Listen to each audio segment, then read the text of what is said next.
show that's 3 dimensions away from Mission Impossible Dead Reckoning not being called Mission Impossible Dead Reckoning Part 1. I'm your host 3D Jake, and today we're looking at Mission Impossible Dead Reckoning Part 1, directed by Christopher McQuarrie. Mission Impossible Dead Reckoning Part 1 came out in 2023 and was directed by Christopher McQuarrie, and it was written by Christopher McQuarrie, Tom Cruise, and Erica Jurgensen. The movie once again stars Tom Cruise, Ving Rhames, Simon Pegg, Rebecca Ferguson, Hayata Atwell, Vanessa Kirby, Isaiah Morales, Palm Clementoff, and Carrie Ellis. The movie is essentially a sequel to Mission Impossible Fallout and the other Mission Impossibles. This time around is about an AI. AI is essentially hiring mercenaries to go after this key that will basically that can destroy it. And so like a thief played by Hayata Atwell steals it, and so basically they're after her for stealing it because she has it. They're going to kill her and take it. While apparently her buyer is also in on it because her buyer is just going to kill her once she gives it to her. And so Ethan Hunt has to steal the key from her, and so it becomes like a cat and mouse game for the key, while all the assassins and the government is after it. I will say, I was not expecting to like this movie as much because I loved Fallout, and I'm like, oh, they can't top it. And I thought the trailers were okay, but then seeing that trailer, seeing like the first 10 minutes where it's like a submarine that gets blown up and by AI, and like the enemy's not there, it's just faking it. It's hacking into their technology and it's taking it. I thought that was great. I'm like, this is actually what I thought would be. Wow. I'm like, this actually makes me more excited. Like, as soon as the first 5 minutes, and like the opening credits don't even start until like way into the 20 minutes into the movie almost, and it's so good. I mean, like, oh, I'm just like, it was insane how impressive this movie. I love the Mission Impossible movies. My least favorite is probably the first two.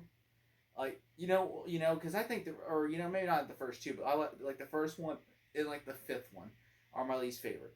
I love part 3. I love part 4. 5 is where I have an issue with. I don't like part 1, and part 6 Fallout was so good. So this one it keeps getting good. It's like, where it's like, oh my god, just keep the momentum going, and at first I was like kind of scared because I just did not, Fallout was like so big. I'm like, there's no way they can top that. And they do really well. Like, I mean, they don't come. I don't say it's like the better than Fallout, but like they're neck and neck. I mean, they're like, I was kind of scared, especially in the third act, because I'm like, oh, they're doing a train sequence. I'm like, what? They can't do anything else original? They got to do a train sequence again? I'm like, they did this in the first one. I'm like, but then they do this like to times 10. Like the first one was like nothing. The first train sequence is just like CGI garbage compared to this one.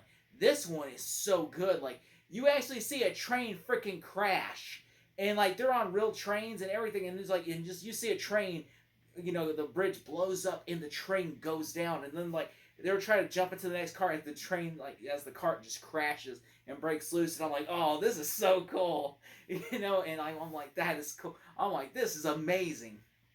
And then on top of that, and then Mission Impossible. And then of course, as for like the AI of the villain, like I liked in the trailers how they kept that away from they did not reveal that at all in the trailers. Like the AI, I'm like, you just see like a bad guy, and you see like a bunch of clips and everything like in the desert, and I'm like, oh cool, they're in the desert. That's so cool, And I'm like, it really keeps the momentum going, the movie doesn't feel boring to me. I never once I felt bored watching this movie. I was like, oh my god, I'm all in. You have me, And I'm like, especially like the bad guys, were like so cool. Like this one guy, Ezra Morales, who played like I believe Deathstroke in Titan season 2. He is so good in the movie, and I was kind of bummed Nicholas Hoult wasn't going to be the villain because Nicholas Hoult was originally cast to play that role, but then he could not do it because of COVID happened. And scheduling, went over where he basically couldn't do Mission Impossible. So instead, he had to do The Great Season 2. So he, of course, had to pass the role to Ezra Morales, who I think works better because him and Tom Cruise are around the same age. So it works better because they're supposed to be like old, like they're old friends that became enemies, or like they have a past essentially.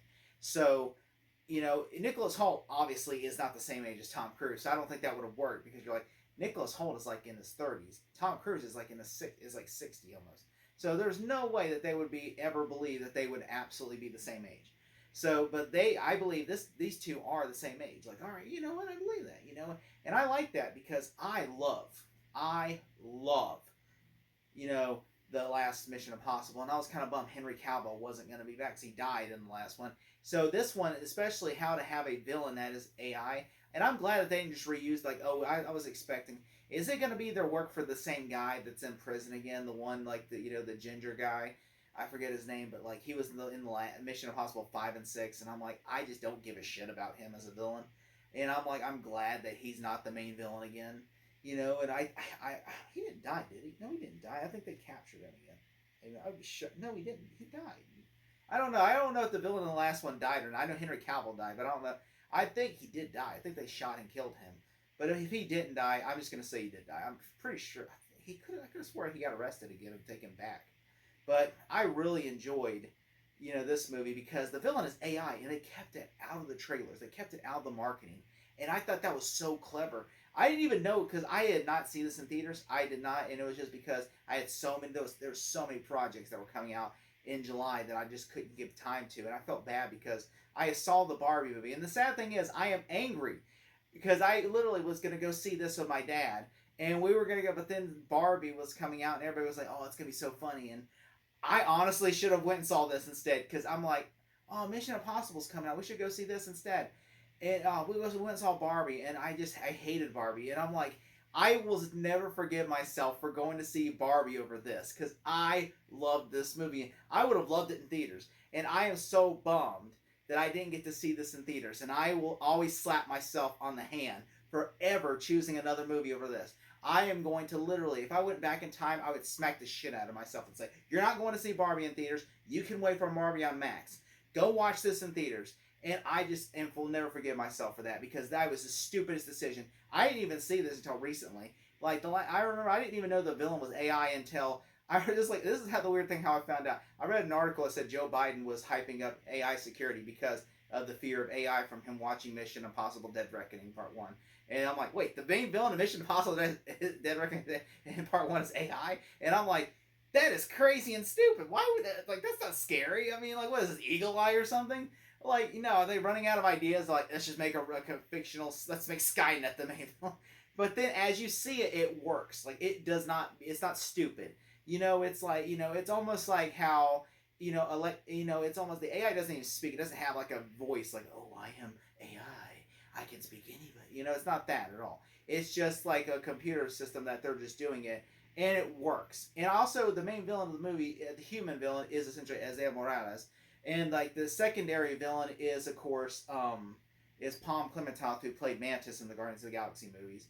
She basically is like his second command, where basically she is terrifying in the movie. Like there's a car chase sequence that I was all in. Like she's just like they're gunning each other down and everything, and all it's really great. Like she's just like going badass for it. And then she dresses up like almost like Harley Quinn, where her fight sequence with Tom Cruise, where she has a samurai sword, she's like, yeah. I'm like, it was just so great, and Tom Cruise nearly kills her. And I thought he did kill her at first, but and she's really great in the movie. And I'm like, I was disappointed at the end when she redeems herself because, like, apparently Ezra Morales saw that the frickin' AI was like, gonna say it said, oh, she will betray you, so he kills her, which he didn't kill her, but he thought he killed her, saying, you will betray me, so I have to kill you for AI. Like, this dude is definitely committed to AI. Like, he is so, like, he is hardcore, like, a cult member for AI. He's like, I am going to betray, like, he's dedicated, and I thought that was really great and everything. And I also think that Hayat Twatwell, who played Peggy Carter in the Captain America movies,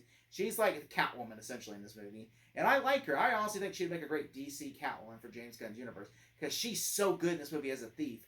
And then at the end, how she joins the IMF because that's her way out. Because Tom Cruise's boss from the first movie, I guess he got, because I know Lawrence Fishburne, the last I checked, was in charge of the IMF. So I guess he got, after like Jeremy Renner, I guess, stepped down from that position or whatever, he unretired or something. And so, but I mean, he was still great, like, because he's kind of like, he's kind of a, like a neutral boss where he's like, he plays both sides.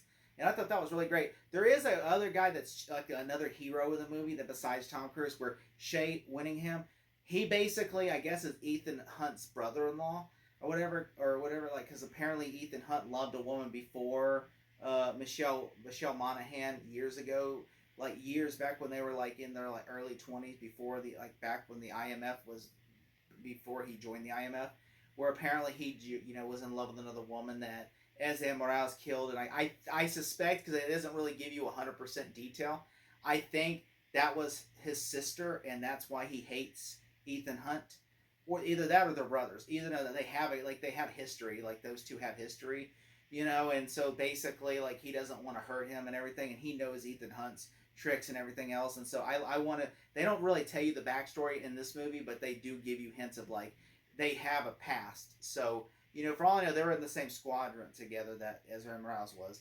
But I suspect more like that's his brother-in-law that was supposed to be his brother-in-law, or. But like I like that he's chasing after him. He's a good guy who, even in the train sequence, he's like trying to. Ethan's like, look, the train's gonna crash. You need to help, and he clears the train out. I thought that was great, and he's still gonna track Ethan Hunt. Like Hunt, he's Hunt. He's like trying to chase Hunt down. And it's like the car chase sequence is insane. Like he's so good, and I really enjoyed this movie, and how I like how Peggy Carter's character, Hayley Atwell, is trying to like escape from Tom Cruise, and Tom Cruise, she's one up at him, and it's just so great, and I really enjoyed this movie a lot. The only thing I will say is I did not like how like Palm Clementine's character, how she basically like became good at the end and redeemed herself, and like she's about to die, and then they save her because she could be in the next movie. And also Vig Rhames really doesn't have much. Him and Simon Pegg are kind of sidelined in this movie. Like they really are just there sideline characters. Like I almost feel like they're there to collect the paycheck, because they really do nothing in this movie besides like one sequence, and that was it. And like like mostly they're just there like for like voice, like Vig Rhames especially. Like Simon Pegg has more scenes than Vig Rhames in this movie, and I'm like, what the hell, But other than that, I really enjoyed this movie a lot. It has the pacing is great and everything else. If I had to give this movie a grade, I'm gonna give it an A plus. Thank you so much.